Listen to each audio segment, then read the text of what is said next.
My husband has been going on these 2-day trips. I found receipts in his car from the same hotel room in our town. Rather than confronting him, I waited for his next trip. To my shock, he was there with... Please give it a like, subscribe to the channel, and tell me in the comments where you're hearing my story of revenge. I want to know how far it's gone. I should start from the beginning. Roman and I had been married for 12 years. 12 years of what I believed was a steady, mature, and loving relationship. We'd built a life that looked perfect from the outside, the kind of life people envy quietly. A home that always smelled like fresh coffee and polished wood. Dinner parties with our friends from his company. Weekend getaways where he'd hold my hand and talk about our future family. For a long time, I believed him when he said he wanted children, but timing was never right. He always said he wanted to be more stable, more prepared. Roman was hardworking, or so I thought. He worked as a senior operations manager for a tech firm, and I was proud of him, proud that he was respected, admired.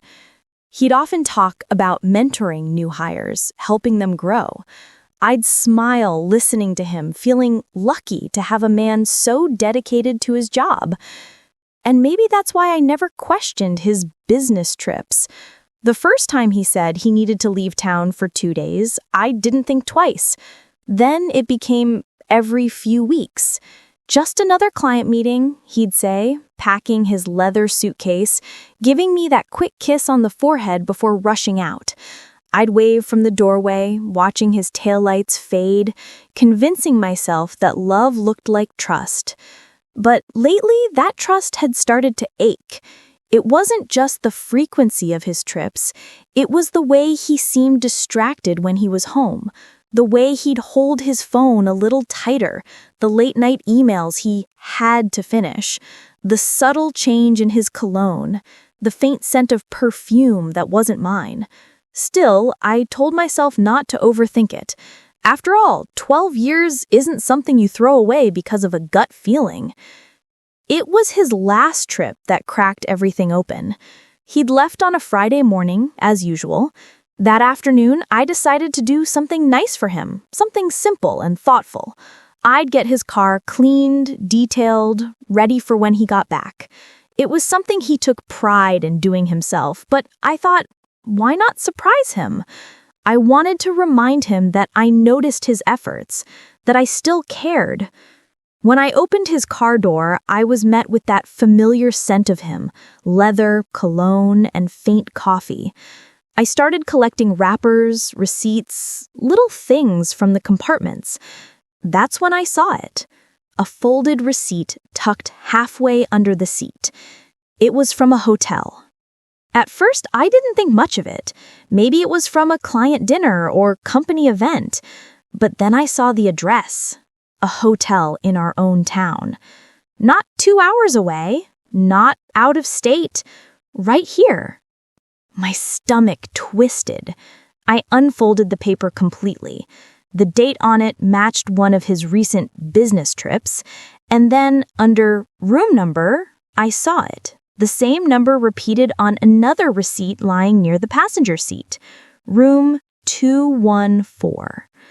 2 different dates, same hotel, same room. It felt like the world shrank around me. The air got heavier. Tighter. My first instinct was denial. Maybe there was a reason. Maybe he shared the room with a coworker. Maybe it was a billing error. Maybe anything else but what it looked like. But deep down, I already knew. That night, I couldn't sleep. I kept turning over those receipts in my hands like they were pieces of my life I didn't recognize anymore. Every fold, every print line, every timestamp felt like a new betrayal. I didn't confront him right away. I wanted to, God, I wanted to so badly, to shove those papers in his face and scream. But something stopped me. Maybe it was shock. Maybe it was pride. Or maybe it was instinct. The quiet, patient kind that whispers, Wait. Watch. Let him think you're blind. So I waited.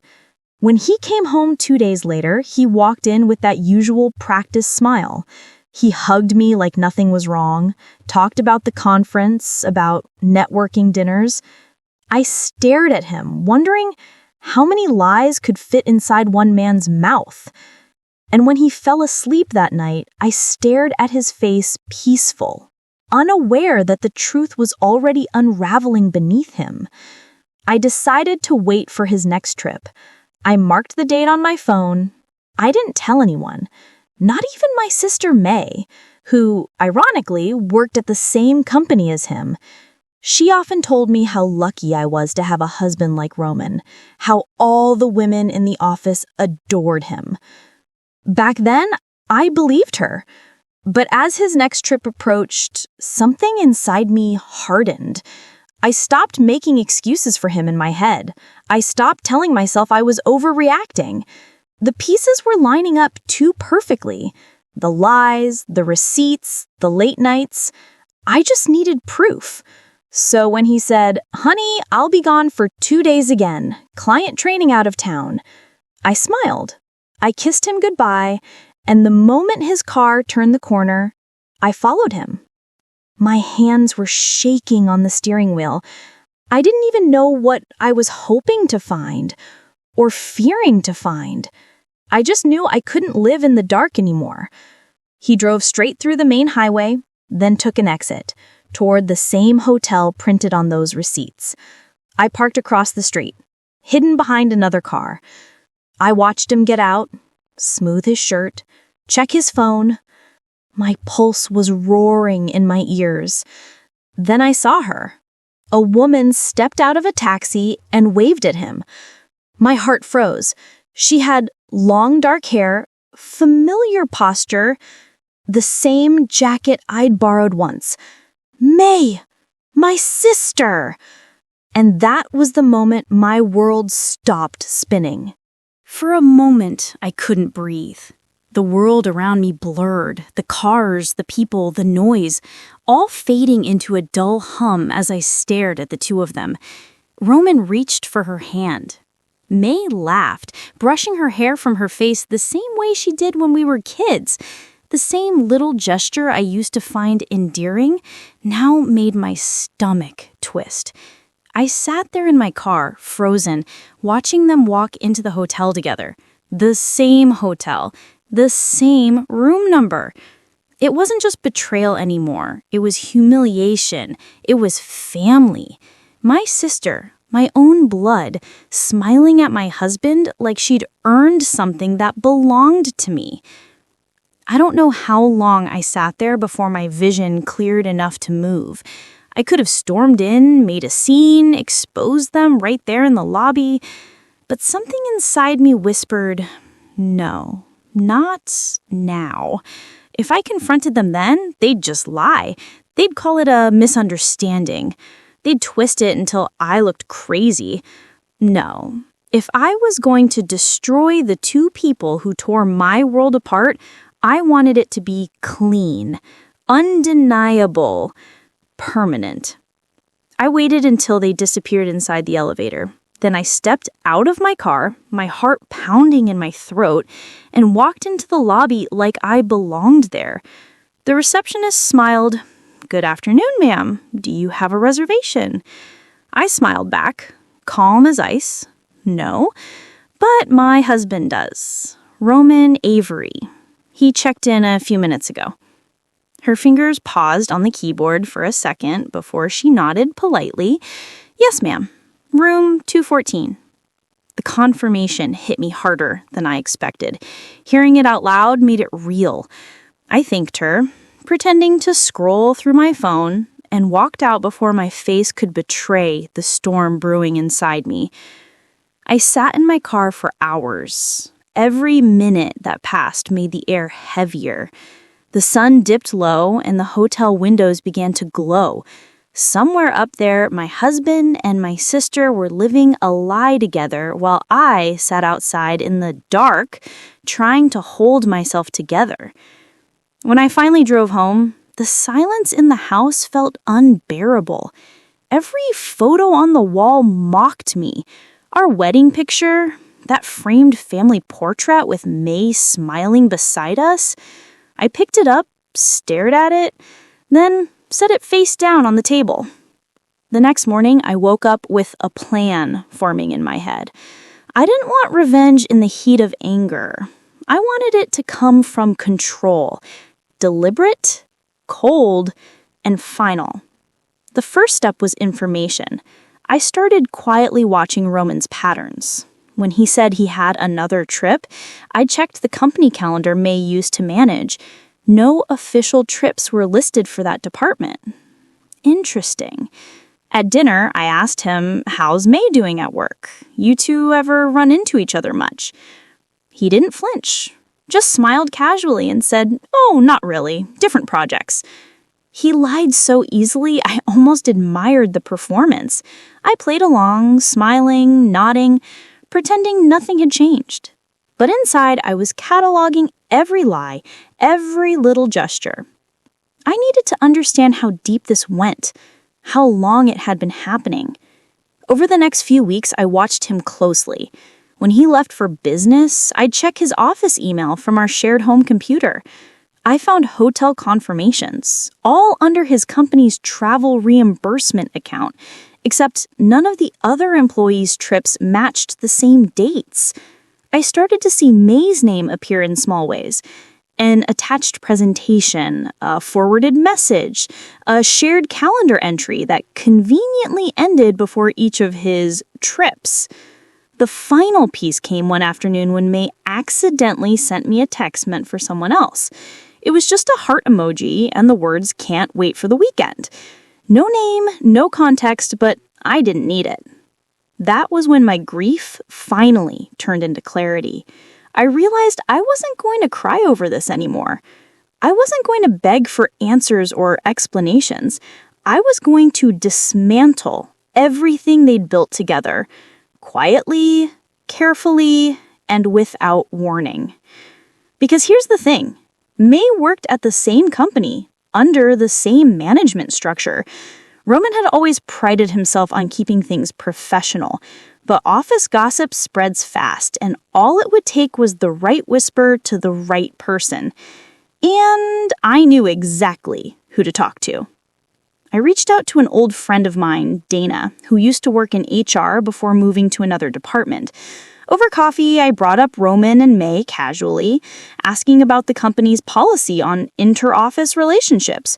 She laughed, saying, "Oh, they're strict about it, especially between supervisor and subordinate. Someone could lose their job if they don't disclose it." Perfect. I played dumb, acting like it was just idle curiosity. But inside, I was already forming the first step of their undoing. For the next few days, I gathered everything.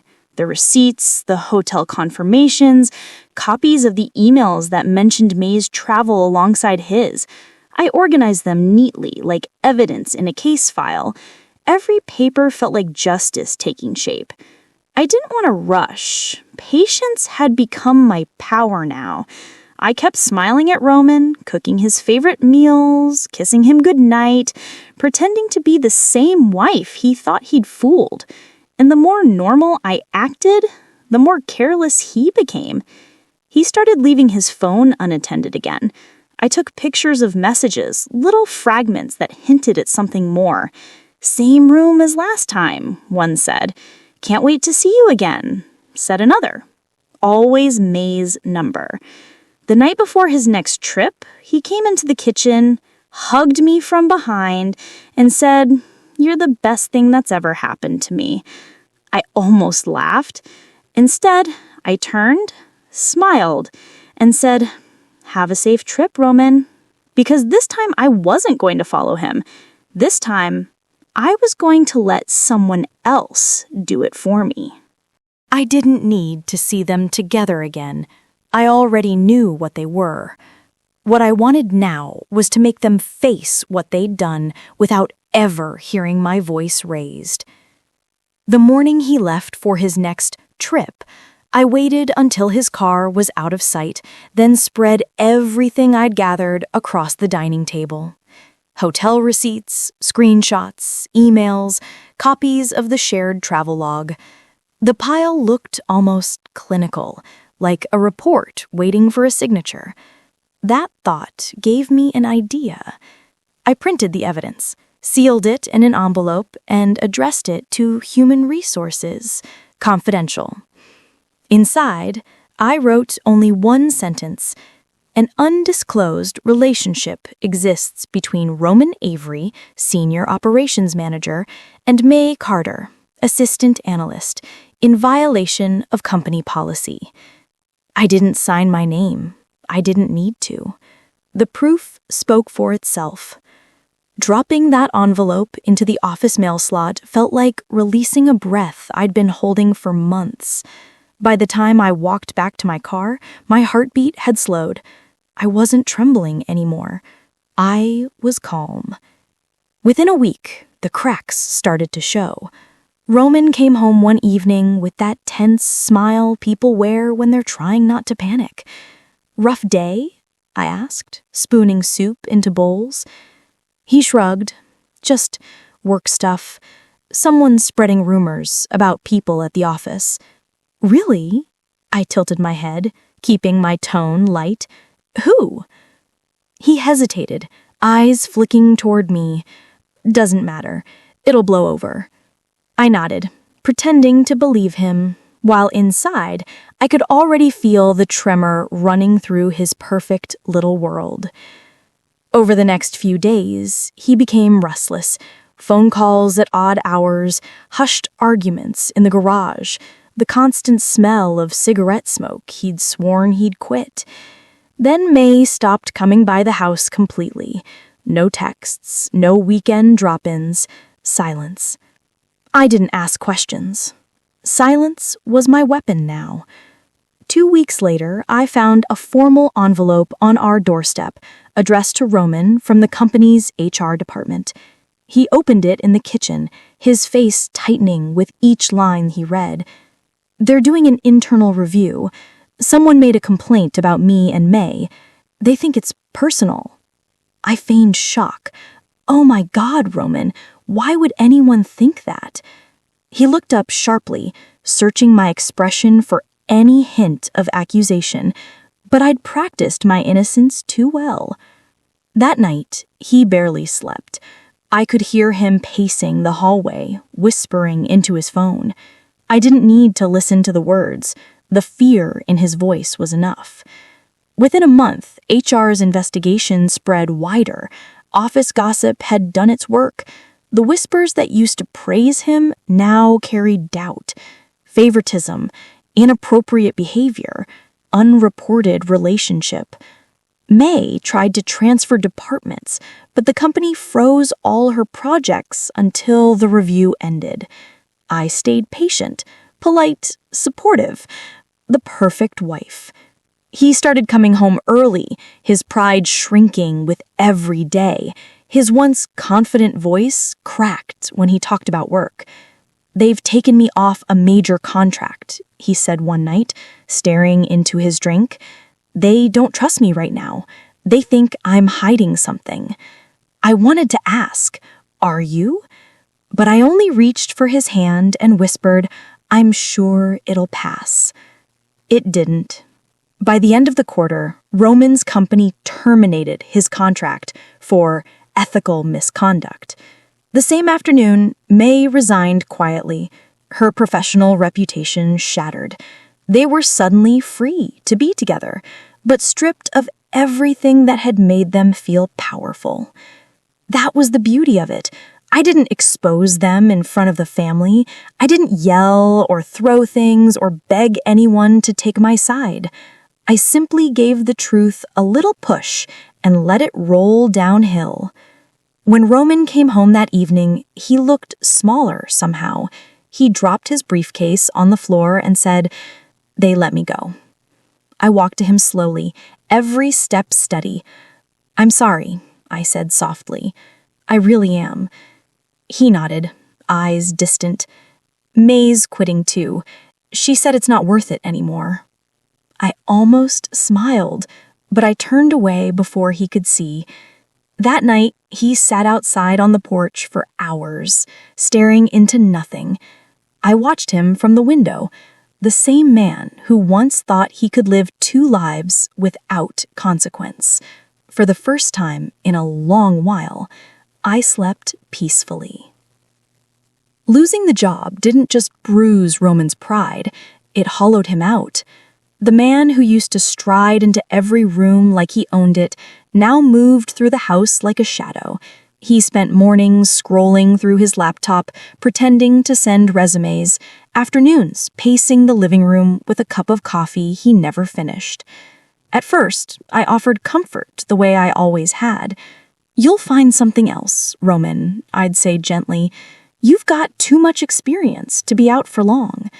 He'd nod, but the light was already gone from his eyes. May, meanwhile, had vanished from our family's conversations entirely. My mother asked where she'd been. I said she was busy with work. I couldn't bring myself to tell her the truth. Some secrets aren't worth passing down. But fate has its way of exposing what needs to be seen. A few weeks later, my mother called one evening, her voice hesitant. She saw May at the grocery store, said she was between jobs. "Do you know anything about that?" I took a long breath before answering. "Not really, Mom. I hope she's okay." And I did hope that she was okay, because hoping she was okay was part of what kept me above their level. At home, Roman started spending more time outside, taking long drives with no destination. Once, I followed him again, quietly. He parked near the old coffee shop he and May used to visit after work and sat there alone for almost an hour, staring at nothing. I watched him from a distance, and for the first time, I didn't feel anger. I felt distance, freedom, even. When he came home that night, he looked exhausted. He talked to May today. She said she's moving away, starting fresh somewhere else. I nodded, folding laundry. That's probably best. He studied me for a moment, maybe trying to read whether I knew, but I didn't give him the satisfaction. I had become unreadable. Over the next month, he grew quieter. Meals turned into silences, broken only by the clink of cutlery. Once he said, "You've been incredible through all of this. I don't deserve you." I didn't argue. I didn't agree. I just said, "We all make choices, Roman." He looked at me for a long moment after that, as if he wanted to confess but couldn't find the courage. And I let the silence stretch between us, wide and cold. My revenge wasn't in the chaos. It was in this, calm. In watching him sit across from me, haunted by the weight of everything he'd lost, without understanding how I'd managed to stay untouched. While he sank deeper into regret, I rebuilt quietly. I took on more freelance work, reconnected with old friends, started jogging again in the mornings. Every step, every small act of independence felt like reclaiming a piece of myself. One evening, I came home from a run and found him sitting at the kitchen table, an unopened bottle of wine beside him. "Do you ever think we can start over?" he asked suddenly. I looked at him, really looked at him. The tired lines, the slumped shoulders, the man who once thought he could live 2 lives without consequence. And for the first time, I realized I felt nothing for him. No love, no hate, just quiet closure. "I think we already did," I said. "You started over when you chose her." and I started over when I stopped needing you." He didn't respond. He just stared down at the table, nodding slowly, as if accepting the truth he'd avoided for too long. The next morning, he packed a suitcase. He didn't say where he was going, and I didn't ask. When the door closed behind him, the silence that followed didn't feel empty. It felt like air after a long storm. I walked into the living room, turned the family picture upright, and stared at it for a while. The smiles looked like strangers to me now. Then I took the frame down, slid the photo out, and placed it in a box with the other things I no longer needed. That night, I sat on the porch, the air cool against my skin, and thought about everything that had happened. I hadn't shouted. I hadn't exposed anyone publicly. I had simply pulled one thread, and their world had come undone. And the best part? They would never know it was me. After Roman left, the house felt lighter. Not empty, liberated. The silence wasn't the heavy, suffocating kind that follows a fight. It was the peaceful kind that comes when you finally stop waiting for someone to come home. At first, I thought I'd feel lonely. 12 years of marriage doesn't just vanish without leaving a mark. But strangely, I didn't miss him. I missed who I thought he was. The man who'd once made me breakfast in bed, kissed my forehead before work, and whispered that I was his world. That man had died long before our marriage did. I was only now bearing the illusion. The next few months were about rediscovery. I started traveling for myself this time, small weekend getaways, meeting people who didn't know my story. There's something powerful about starting fresh, not as a wife, not as someone's sister-in-law, but as me. Meanwhile, news trickled back in pieces. My mother mentioned that May had moved out of state, living with a friend, struggling to find stable work. She'd cut ties with most of the family after something happened at her old company. My mother didn't know the details. I did. I didn't say a word. Roman, on the other hand, never found a job with the same status or pay. His reputation was quietly shredded by whispers and what-ifs. Even people who liked him began to keep their distance. That's the thing about deceit. It stains everything it touches. You can clean the surface, but the cracks never really go away. One evening, about 6 months later, I got a message. Unknown number. "I know you know. I'm sorry." It was May. I stared at the text for a long while, then set my phone down without replying. There was nothing left to say. Her apology wasn't for me. It was for her own conscience. I wasn't interested in being her redemption arc. Days turned into weeks, and my life began to bloom in ways I never expected. I started a small design business from home, something I'd always dreamed of but never had the confidence or freedom to pursue. Clients came in, slowly at first, then steadily, and with each new project, I felt myself heal a little more.